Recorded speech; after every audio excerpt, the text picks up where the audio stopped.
Hello dear students, I hope you are well and fine.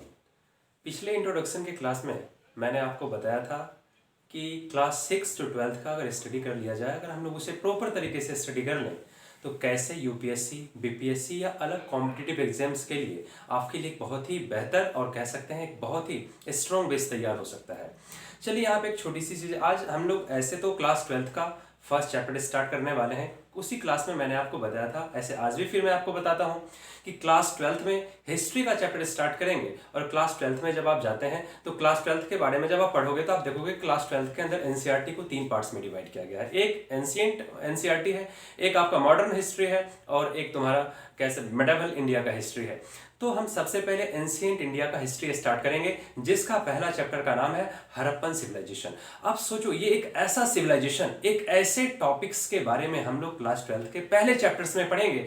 Class 12th के part 1 के ancient India के पहले chapters में हम एक ऐसा टॉपिक्स पढ़ रहे हैं जिसको आप कह सकते हो बीपीएससी, यूपीएससी के पॉइंट ऑफ व्यू से बहुत ही ज्यादा इंपॉर्टेंट है, बहुत ही ज्यादा इंपॉर्टेंट है, ठीक। और कई सारे इंस्पिरेशन हम लोग इस चैप्टर से ले सकते हैं। लेकिन इस पे आगे बढ़ने से पहले कुछ चीजें मैं आपको बता देना चाहता हूं। देखिए, हम लोग बहुत ही छोटा छोटा वीडियो डालेंगे ताकि हमारे बच्चे बोर भी ना हो। दूसरी सबसे इंपॉर्टेंट चीजें आप लोगों को ध्यान में ये रखनी है कि ये खास करके जो हमारा वीडियो सेशन स्टार्ट हुआ है, मैंने पिछले क्लास में बताया था कि वो बच्चे जो नेक्स्ट ईयर 12th देंगे या वो बच्चे जो 2023 या 24 में यूपीएससी को अटेम्प्ट करेंगे, ऐसे बच्चों के लिए मैं एक बहुत ही बेहतर अपॉर्चुनिटी तैयार करने की कोशिश कर रहा हूं, ठीक है। अब देख लो, एक सबसे इंपॉर्टेंट चीज जो आपको यहां पे जाननी चाहिए वो ये है कि अगर हम लोग 6 to 12 हिस्ट्री को पढ़ते हैं, पॉलिटी को पढ़ते हैं, मैं आपको हर एक चीजों का एक बेहतर कॉन्सेप्ट के साथ यहाँ पे स्टडी कराऊंगा।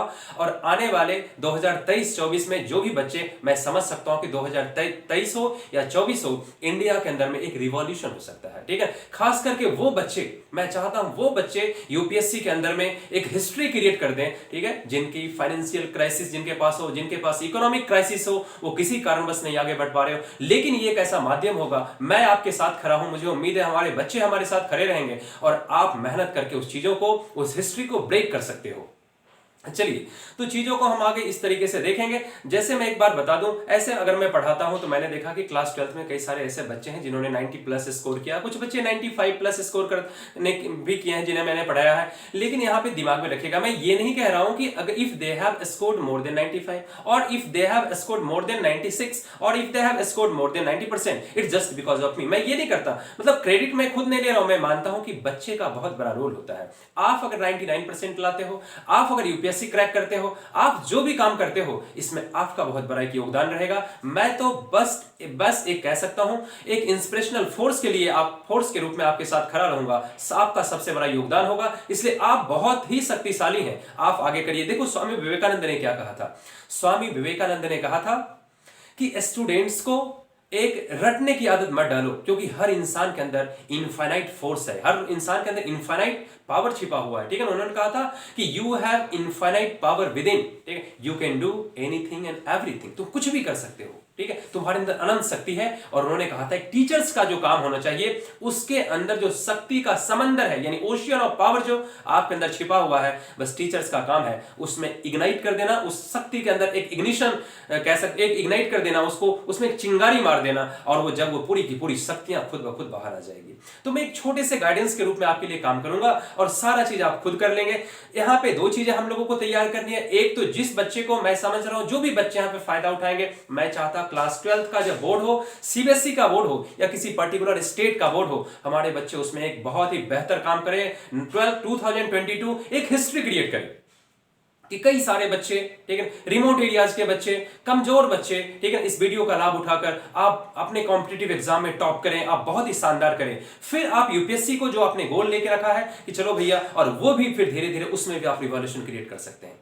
तो चलिए, अब let us come to the topic. ठीक है, आज जो हमारा टॉपिक है, ऐसे मैं इंग्लिश में कंटेंट्स को लिखूंगा, लेकिन जो हमारे बच्चे हिंदी मीडियम के हैं उनको भी मैं चीजें बताते चला जाऊंगा ताकि आपको किसी तरह की कोई परेशानियां नहीं होगी, ठीक है। चलिए, अब देखो, ये हमारा जो चैप्टर है, उस चैप्टर के बारे में हमारा नाम क्या है, the story of first cities, ठीक है।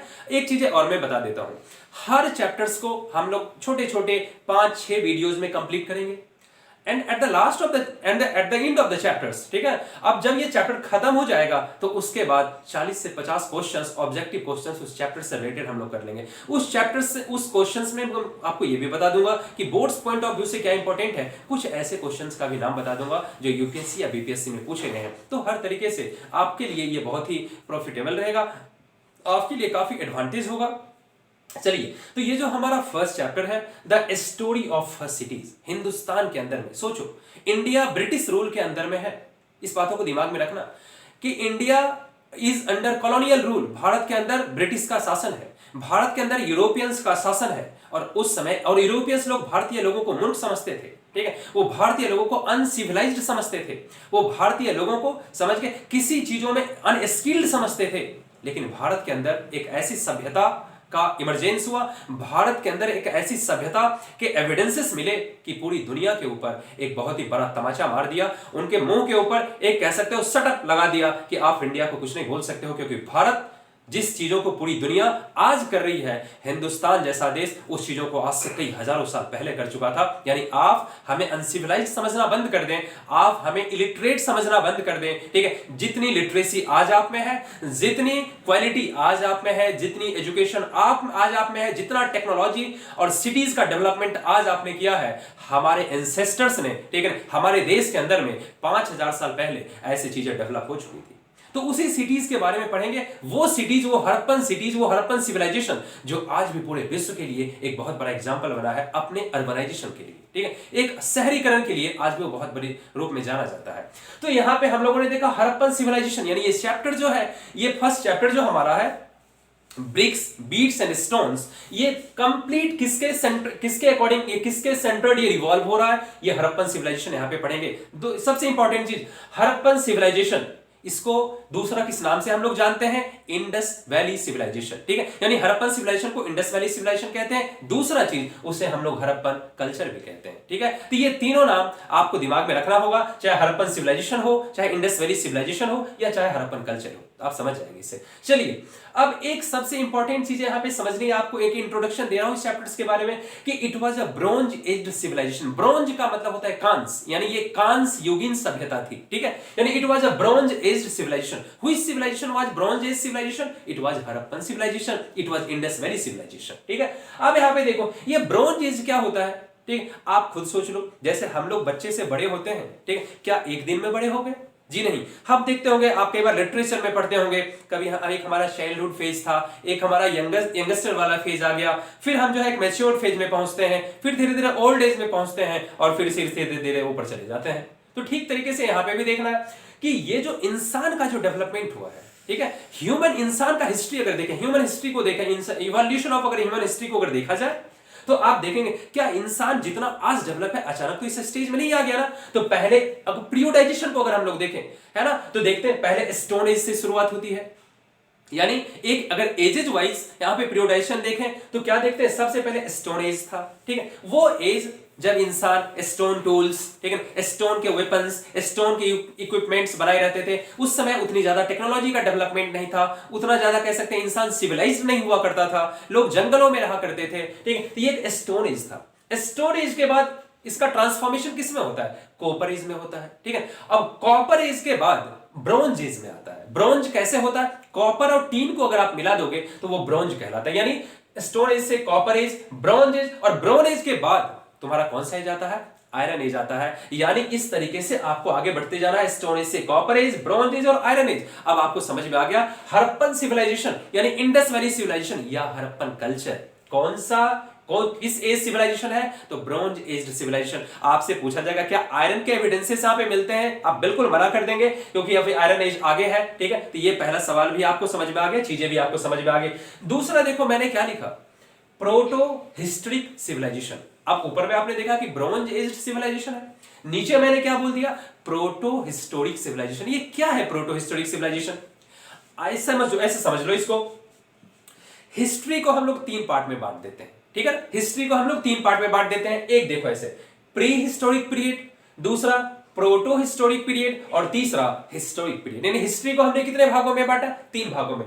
Prehistoric period, proto historic period, historic period. अब इस तीनों का मतलब समझ लो, तब समझ में आ जाएगा प्रोटो हिस्टोरिक पीरियड क्या होता है। देखो, प्री हिस्टोरिक पीरियड क्या है? प्री हिस्टोरिक पीरियड है वो इंसान का एक अर्ली फेज हुआ करता था, जिस समय जिसके कोई राइटिंग एविडेंसेस नहीं मिलते, यानी राइटिंग डेवलप ही नहीं था, तो राइटिंग एविडेंसेस कहां से मिलेंगे? ठीक है। दूसरा चीज, लोग जंगलों में रहते थे, स्टोन टूल्स पे निर्भर रहा करते थे, अनसिविलाइज्ड हुआ करते थे, यानी राइटिंग एविडेंसेस नहीं है, स्टोन टूल्स पे निर्भरता ज्यादा थी, जंगलों में रहा करते थे, सिविलाइजेशन बहुत ज्यादा रही थी। उस एज को क्या कहा जाता है? Prehistoric age. ठीक है। दूसरा क्या है? दूसरा है प्रोटो हिस्टोरिक एज। तो प्रोटो हिस्टोरिक एज को हड़प्पन सिविलाइजेशन के कॉन्टेक्स्ट में क्या पढ़ना है वो समझिए। यानी प्रोटो हिस्टोरिक एज का मतलब यहां पे क्या कह रहा है कि यानी यहां रिटेन एविडेंसेस तो मिलते हैं, क्योंकि जब आप हड़प्पा से कई सारे स्क्रिप्ट मिलते हैं, हड़प्पा से स्क्रिप्ट मिलते हैं, ठीक है, हड़प्पा से लिखे हुए चीजें मिलते हैं, लेकिन उसको डिसिफर नहीं किया गया है, यानी दैट इज स्टिल अनडिसिफर्ड। ठीक, अनडिसिफर्ड का मतलब है उसको अभी तक पढ़ा नहीं गया है। ठीक है। तो यानी यहां से रिटेन एविडेंसेस तो मिलते हैं, यानी written evidences of this civilisation are available, but this has not been deciphered, लेकिन इसको पढ़ा नहीं जा सका है, इसीलिए हम लोग इसको क्या बोलेंगे? प्रोटो हिस्टोरिक सिविलाइजेशन कहते हैं। ठीक है। और हिस्टोरिक सिविलाइजेशन क्या है? जहां इंसान कह सकते, जहां के राइटिंग एविडेंसेस अवेलेबल है, राइटिंग रिकॉर्ड्स अवेलेबल है। ठीक है। इंसान काफी सिविलाइज्ड हो चुका था, इंसान के अंदर काफी टेक्नोलॉजिकल डेवलपमेंट, सिटीज, बहुत बहुत सारी चीजों का डेवलपमेंट हो चुका था, तो वो हिस्टोरिक पीरियड में आएगा। तो यानी अगर हम लोग हड़प्पन सिविलाइजेशन की बात करें तो वो कौन से सिविलाइजेशन में आएगा?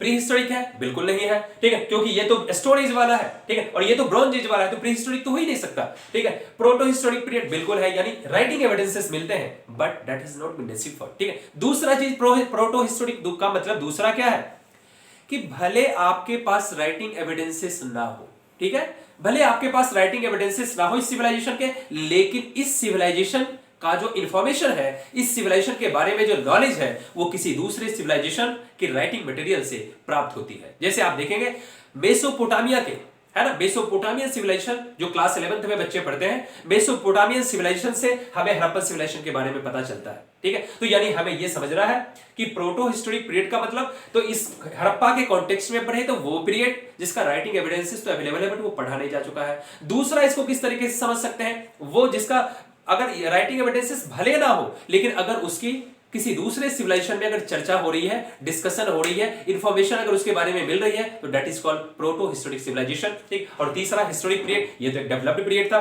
तो Harappa was a bronze age period. Bronze कैसे आगे बढ़ा वो आपने देखा, प्रोटो हिस्टोरिक सिविलाइजेशन कैसे बोलते हैं ये समझ में आ गया। चलो अब यहां पे एक चीज और देखो, ये प्री हिस्टोरिक सिविलाइजेशन के बारे में मैंने आपको क्या बताया कि वो सिविलाइजेशन जिसका राइटिंग एविडेंसेस अवेलेबल नहीं है, वो सिविलाइजेशन, ठीक है, जहां इंसान अनसिविलाइज्ड था, वो सिविलाइजेशन, ठीक है, जहां पे कह सकते हैं इंसान एक प्रिमिटिव स्टेज में था। अब ये प्री हिस्टोरिक पीरियड का एग्जांपल दीजिए। प्रोटो हिस्टोरिक पीरियड का तो एग्जांपल आपको मिल गया, Harappan civilisation. Prehistoric period का एक एग्जांपल लीजिए, स्टोन एज। मैंने यहां पे लिखा है आपको स्टोन एज। स्टोन एज का मतलब क्या है? ठीक है, यानी ह्यूमन हिस्ट्री का वो एज। ठीक है, स्टोन एज का मतलब क्या हुआ? ह्यूमन हिस्ट्री का वो एज, ठीक है, जब इंसान के इक्विपमेंट्स, इंसान के एग्रीकल्चरल टूल्स, इंसान के जो भी कह सकते हैं उस, यानी उनकी dependency stone tools, stone equipments, इन तमाम चीजों पे ज्यादा थी। समझ गए? अब देखो स्टोन एज को भी 3 भागों में बांटा गया। ठीक है, क्यों 3 भागों में बांटा गया है, किस बेसिस पर उसको 3 भागों में बांटा गया? अब जैसे स्टोन को कितने भागों में बांटे? 3 भागों में। पैलियोलिथिक एज, ठीक है, पैलियोलिथिक एज, दूसरा मेसोलिथिक एज, और तीसरा नियोलिथिक एज। स्टोन एज का ये सबसे अर्लीस्ट पीरियड है। ठीक है, स्टोन एज देखो, कोई भी एज, ठीक है, हमेशा एक जैसे टाइम में नहीं रहता है ना, ठीक है, वो ऑब्वियसली बात है, उसमें डेवलपमेंट होते रहता है, उसमें ग्रोथ होते रहता है। तो ये स्टोन एज का अर्लीस्ट पीरियड है, ये स्टोन एज का इसके बाद वाला डेवलपमेंट, और ये स्टोन एज का एक क्लाइमेक्स वाला पीरियड है, यानी पिक वाला पीरियड है, जब स्टोन टूल्स में काफी कह सकते हो एक शाइनिंग स्टोन टूल्स बनाए जा रहे थे, जब स्टोन टूल्स कह सकते हैं, ठीक है, कि वो काफी वैल्यूएबल, ठीक है, और उस कई अलग अलग वेराइटीज के बनाए जा रहे थे, अलग अलग शेप्स के बनाए जा रहे थे, और बहुत ही डेकोरेटिव थे वो। ठीक है ना, तो इतना समझ लीजिए, यानी स्टोन टूल्स का ये अलग अलग फेज है, पैलियोलिथिक, मेसोलिथिक, नियोलिथिक। तो हड़प्पन सिविलाइजेशन को इससे लेना देना नहीं है, क्योंकि ये प्री हिस्टोरिक पीरियड है। तो आपको ये समझ में आ गया कि प्री हिस्टोरिक क्या होता है, प्रोटो हिस्टोरिक क्या होता है, हिस्टोरिक क्या होता है। ठीक है, पहले कौन सा एज आया? स्टोन एज, फिर कौन आया? कॉपर एज, उसके बाद ब्रॉन्ज एज, और फिर आयरन एज। अब ये भी आपको समझ में आ गया, स्टोन एज में भी, ठीक है, पहले कौन आया? तो अर्ली स्टोन पीरियड है, ठीक है, फिर मेडाइवल स्टोन पीरियड है, और फिर कह सकते हैं, जो मॉडर्न स्टोन पीरियड है, मतलब लेटेस्ट स्टोन पीरियड, जो पिक स्टोन पीरियड है, जिसको हम लोग नियोलिथिक एज कहते हैं। समझ गए? तो ये आप लोगों ने देख लिया हड़प्पन सिविलाइजेशन के बारे में। तो ये कुछ चीजें हमने देखा। तीसरा देखो हड़प्पन सिविलाइजेशन के बारे में क्या लिखा हुआ है, वेल डेवलप्ड अर्बन सिविलाइजेशन। सोच लीजिए, अब यहां पे एक चीज दिमाग में रखना, हड़प्पन ये इंडस वैली सिविलाइजेशन जब डेवलप हो रही थी, इंडस वैली सिविलाइजेशन जिस समय थी, उसके कंटेम्पररी और उसके बाद और भी तो सिविलाइजेशन आ रहे थे। जैसे कंटेम्पररी की बात करो, मेसोपोटामियन सिविलाइजेशन। कहां पे है भैया मेसोपोटामियन सिविलाइजेशन? आपने पढ़ा होगा, आज का जो इराक है, ठीक है, वेस्टर्न एशिया में, ऑब्वियसली बात है, पश्चिम एशिया का देश है ना इराक। तो वेस्टर्न एशिया में जो इराक है, समझ गए, उस इराक के अंदर ही, ठीक है, आज से हजारों साल पहले मेसोपोटामियन सिविलाइजेशन इमर्ज हुआ था। हड़प्पा के कंटेम्पररी है वो, हड़प्पा के टाइम पीरियड का है। इधर हड़प्पन सिविलाइजेशन है, उधर मेसोपोटामियन सिविलाइजेशन है। उसके बाद सिविलाइजेशन ऑफ इजिप्ट आए, मिस्र में नील नदी के किनारे सिविलाइजेशन आया, यूनान में रोम के अंदर इजिप्ट, सिविलाइजेशन ऑफ इजिप्ट हो गया, सिविलाइजेशन ऑफ रोम हो गया, कई सारे सिविलाइजेशन है। लेकिन याद रखिए, इतना ज्यादा डेवलप्ड सिविलाइजेशन, चाहे हड़प्पा की बात करो, चाहे हड़प्पा की कंपेयर अगर आप मेसोपोटामिया और इजिप्ट से करेंगे, तो इतना ज्यादा डेवलप्ड, इतना ज्यादा अर्बनाइज्ड, ठीक है, इतना ज्यादा कह सकते हो वेल प्लान्ड, इतना ज्यादा हाईली ड्रेनेज सिस्टम, मतलब वेल डेवलप्ड ड्रेनेज सिस्टम किसी सिविलाइजेशन में नहीं मिलती।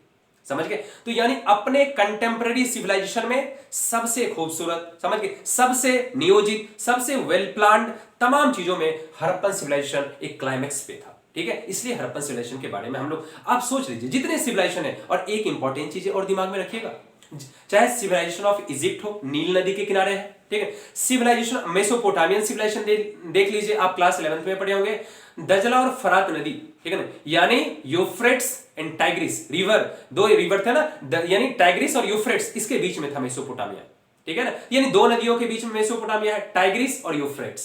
दूसरा इजिप्ट सिविलाइजेशन किसके बीच में था?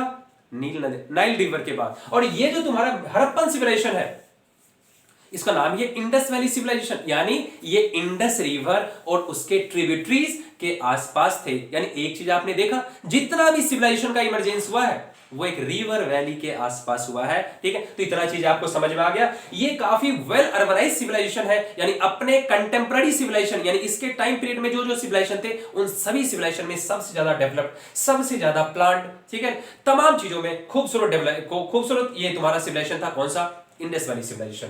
इसको फर्स्ट अर्बनाइजेशन ऑफ इंडिया, अगर भारत के अंदर प्रथम शहरीकरण की बात करें, पहली बार अगर भारत के अंदर शहरीकरण की बात करें, तो वो हड़प्पन सिविलाइजेशन ही हमें वो एग्जांपल मिलता है। बहुत इंस्पिरेशन, देखो आज भी भारत के अंदर में स्मार्ट सिटीज बनाने हैं, ठीक है ना। तो ऑब्वियसली बात है, हड़प्पन सिविलाइजेशन से काफी चीजें हमें सीखने को मिलती है, ठीक है। और इस कैसे क्या क्या चीजें सीखने को मिलती है, ये तो हम जैसे जैसे चैप्टर्स में आगे बढ़ेंगे आपको समझ में आता चला जाएगा। चलिए, अब यहाँ पे दो चीजें आपको समझना है। हड़प्पन सिविलाइजेशन को हड़प्पन सिविलाइजेशन क्यों बोला गया, हड़प्पन सिविलाइजेशन को इंडस वैली सिविलाइजेशन क्यों बोला गया, तो ये भी समझना है। देखो यहाँ पे मैंने एक चीजें लिखा है, क्या लिखा है? The scholars named it as Harappan civilisation after the name of its first ever known site Harappa. मतलब क्या? ये सिविलाइजेशन पढ़ रहे हैं ना, तो इस सिविलाइजेशन के अंदर में कई सारे मेजर साइट्स हैं, कई सारे स्थल पाए गए हैं। इस सिविलाइजेशन के कई सारे स्थल हैं, जैसे एग्जांपल लो, हड़प्पा हो गया, मोहनजोदड़ो हो गया, ठीक है, चन्होदरो हो गया, लोथल हो गया, धौलावीरा हो गया, सुतका गेंडोर हो गया, सुरकोटडा हो गया, ठीक है। ये कई सारे हड़प्पन साइट्स हैं, ठीक है, या इंडस वैली सिविलाइजेशन के ये सब साइट्स हैं। लेकिन इन सारे साइट्स में सबसे पहले साइट्स, ठीक है, जो प्रकाश में आया, सबसे पहले साइट्स जो जानकारी में आया, वो कौन था? हड़प्पा था। इसलिए पूरे सिविलाइजेशन का जो नेमिंग है इसी के नाम पे कर दिया गया, इसलिए इसको हम लोग हड़प्पन सिविलाइजेशन कहते हैं, ठीक है। चलिए, अगर आपसे पूछा जाएगा why this is called Indus valley civilisation, ये भी आपको पता है, ठीक है, why this civilisation is called Indus valley, because most of the sites of this civilization, ठीक है, वो कहां सेंटर्ड है, वो कहां ऑकर करते हैं, वो कहां पे हैं, ठीक है, they are across the Indus river and its tributaries, ठीक है ना। यानी इस सिविलाइजेशन के ज्यादातर जो प्रमुख स्थल है, मेजर जो साइट्स है, वो इंडस रिवर और उसके आसपास के, उसके सहायक नदियों के आसपास पाए गए हैं, इसलिए इसको हम लोग इंडस वैली सिविलाइजेशन कहते हैं, ठीक है, तो ये समझ में आ गया होगा अब आपको। अच्छा, ऊपर में मैंने एक चीज छोड़ दिया, हिस्ट्री पढ़ रहे हो आपको ये पता होना चाहिए who is called father of history. हर चीजों को डिटेल में पढ़ेंगे, पहले धीरे धीरे आगे बढ़ो, तुम्हारे लिए जितनी जरूरत है सब चीज समझ जाओगे। Who is called father of history, ठीक है, हेरोडेटस। ग्रीक एक स्कॉलर थे, ग्रीक का एक विद्वान थे, ठीक है ना, उस ग्रीक स्कॉलर का नाम क्या था, हेरोडोटस। इन्हीं को फादर ऑफ हिस्ट्री कहा जाता है। इन्होंने एक किताब भी लिखा है, ठीक है, और उस किताब का नाम है द हिस्ट्रीज, ठीक है, द हिस्ट्रीज, ठीक है, और उसको फादर ऑफ हिस्ट्री भी कहा जाता है, ठीक है। चलिए अब नीचे देखो, नीचे ये बीसी एडी सी ये सब क्या है, ठीक है। अब मैं आपको यहां पे एक तरीके से समझाने की कोशिश करता हूं, उसको समझना। देखो जब आप एंशिएंट हिस्ट्री पढ़ते हो ना, ठीक है, तो आप वहां पे बीसी के बारे में पढ़ते हैं। बीसी का मतलब क्या होता है, बिफोर क्राइस्ट, नाम से पता चल रहा है, यानी क्राइस्ट से पहले, ठीक है। एडी का मतलब क्या है, एन्नो डोमिनी। एडी को दूसरा किस नाम से जाना जाता है, सीई, ठीक है, यानी कॉमन ईरा। और बीसी को दूसरा किस नाम से जाना जाता है, बीसीई, यानी बीसी को दूसरा किस नाम से जाना जाता है, बिफोर कॉमन ईरा, यानी बिफोर क्राइस्ट ईरा, ठीक है। बीसी मतलब बिफोर क्राइस्ट और बीसी बिफोर क्राइस्ट ईरा, ठीक है। तो इसको दोनों नामों से आप बोल सकते हैं। एडी यानी एनो डोमिनी या सीई या कॉमन ईरा, इन दोनों को एक नामों से जाना जाता है। अब क्या डिफरेंसेस है इन दोनों में, आप बच्चों को अगर समझना है कि एडी सीई बीसी ये सब क्या होता है, तो यहाँ छोटा सा मैं डायग्राम बना के आपको समझा दूं, ठीक है, तो चीजें आपको बहुत ही आसानी से क्लियर हो जाएगा। उस चीजों को थोड़ा आप समझिएगा। देखो आप जितने सारे बच्चे हैं, आपने क्लास 10th में ये वाला नंबर से, ये जब आप ऐसा कुछ ग्राफ बनाते होंगे ना, तो ये सारा चीजें आप पढ़ा करते होंगे। आप यहाँ पे अक्सर जो है ओरिजिन वाला पॉइंट ओ डालते थे, यानी जीरो डालते थे आप, ठीक है। अब जीरो के इधर जब हम राइट साइड में चलते थे, ठीक है ना, तो आप देखते हैं ये हमारा पॉजिटिव जोन रहता था, ये हमारा एक पॉजिटिव जोन रहता था 1 2 3। जीरो के निगेटिव साइड में जब हम लोग चलते थे, तो हम लोग यहाँ पे क्या लिखते थे, -1 -2 -3, ठीक है। अब देख लीजिए यहां पे ये मेरा नेगेटिव जोन है, ठीक है, ये मेरा पॉजिटिव जोन है, यानी जीरो से उधर चल रहे हैं तो 1 2 3, और जीरो से इधर चल रहे हैं -1 -2 -3, समझ रहे हैं, ठीक है। अब मैं अब देखो जीरो तो कोई टाइम पीरियड नहीं है, ठीक है, लेकिन अब ऐसा मान लेते हैं कि यहां पे ये जो है, तो यानी ये वाला रीजन जो पॉजिटिव वाला रीजन है, ठीक है, मानते हैं ये जो 1 है ना, 1 देखो आज 1 से ही तो 2021 तक हम लोग पहुंच गए। 1 के बाद 2, 2 के बाद 3, फिर 1 2 3 से लेके हम लोग 100 तक पहुंचे, 100 1 100 2 103 से लेके 200 तक पहुंचे, फिर 201 202 से लेके 300 तक पहुंचे, इस तरीके से करके लोग 2000 तक पहुंचे, फिर 2001 से लेके 2021 तक पहुंचे। ऐसे करके हम लोग लगातार 2100 की तरफ बढ़ रहे हैं। तभी तो 21st सेंचुरी कहते हैं ना। क्यों इसे 21st सेंचुरी कहते हैं, क्योंकि हम 21वीं शताब्दी आप देख रहे हो ना, ठीक है, 20 है ना, 2000 के बाद और 2100 तक का जो टाइम पीरियड है उसको हम लोग 21st सेंचुरी कहते हैं, जिसमें हम लोग अभी मूव कर रहे हैं, आगे बढ़ रहे हैं, है ना। तो ये दिमाग में रखिएगा आप। तो यहां से ऑब्वियसली मान लिया कि ये जो 1 है ना, यहां पे क्राइस्ट का जन्म हुआ। क्राइस्ट का मतलब आप क्रिश्चियन के बारे में आप पढ़े होंगे ना, उन लोग जिनको अपना कह सकते हैं एक उनके जो गुरु हैं, ठीक है ना, कह सकते हैं वो जिनकी पूजा करते हैं जीसस क्राइस्ट का, ठीक है, जिनका जन्मदिन 25 दिसंबर को मनाया जाता है, आप लोग देखते होंगे, ठीक है ना। तो ये जो जीसस क्राइस्ट है ना, ठीक है, मान लिया कि उनका जन्म यहां जो एक है ना, यहां पे उनका जन्म, यानी बर्थ ऑफ जीसस क्राइस्ट, यहां पे किसका जन्म होता है, बर्थ ऑफ जीसस क्राइस्ट, यहां पे किसका जन्म, उनका जन्म हो गया, ठीक है, ये आपने देख लिया। अब समझना इनके जन्म के बाद वाला जो टाइम पीरियड है उसको हम लोग एडी और सीई कहते हैं, ठीक है ना, एडी या सीई कहते हैं, यानी एनो डोमिनी। एनो डोमिनी क्या है भाई, एनो डोमिनी एक लैटिन फ्रेज है। कौन सा फ्रेज है भाई, लैटिन भाषा का एक फ्रेज है। इसका मतलब क्या होता है, ये कौन से टाइम पीरियड को डिनोट करता है, ये कहता है ईसा के जन्म के बाद वाले के समय को डिनोट करने के लिए इस लैटिन फ्रेज का इस्तेमाल करते हैं, एनो डोमिनी या कॉमन ईरा, समझ गए। अब देखो क्या ईसा का यहां पे जन्म हुआ, तो क्या ईसा के जन्म से पहले चीजें दुनिया नहीं चल रही थी, बिल्कुल चल रही थी। तो उससे पहले के है ना टाइम पीरियड को किस कह सकते हैं, किस चीजों से जो है सो ये इंडिकेट किया गया, ठीक है, उसको हम लोग बोलते हैं बीसी और बीसीई, ठीक है, यानी जन्म के आफ्टर एडी या सी और जन्म से पहले को हम लोग बीसी और बीसीई कहते हैं, ठीक है ना। तो यानी सिंपल हम समझ सकते हैं, ठीक है, कि अगर इनके जन्म के पहले वाला टाइम पीरियड को बीसी या बीसीई कह सकते हैं और उनके बाद वाले के टाइम पीरियड को हम लोग क्या कह सकते हैं। और यहां पे हमने मान लिया कि बर्थ ऑफ जीसस क्राइस्ट हुआ, ठीक है। तो ये देख लिया आपने, सी क्या है, ठीक है, यानी हड़प्पन सिविलाइजेशन तो इससे काफी पुराना है, कैसे पुराना है? क्योंकि यहां देखो 1 से लेके हम लोग 2021 तक पहुंच रहे हैं। क्या उससे पहले हड़प्पन सिविलाइजेशन तो ये बीसी में था। आप ईसा पूर्व पढ़ते होंगे, आप ईसवी नहीं पढ़ते होंगे। ये एडी और सीई को हिंदी में ईसवी कहा जाता है और बीसी और बीसीई को हिंदी में ईसा पूर्व कहा जाता है। तो जब हम इससे पहले यानी हड़प्पन सिविलाइजेशन हम लोग ईसा पूर्व में पढ़ रहे हैं, ठीक है। तो ऑब्वियसली बातें हैं कि उनके ये कहते हैं कि बर्थ ऑफ जीसस क्राइस्ट के बर्थ से हजारों साल पहले, ठीक है, यानी हड़प्पन सिविलाइजेशन मैच्योर्ड फेज में हड़प्पन सिविलाइजेशन का इमरजेंस हो चुका था। हड़प्पन सिविलाइजेशन दुनिया के लिए एक इंस्पिरेशन बन चुकी थी, एक ट्रेड बेस्ड सिविलाइजेशन बन चुका था, एक अर्बन दुनिया के भारत का एक पहला शहर, एक काफी हाईली अर्बनाइज्ड शहर बन चुका था। तो ये तमाम चीजों को हम लोगों को यहां पे स्टडी करना था।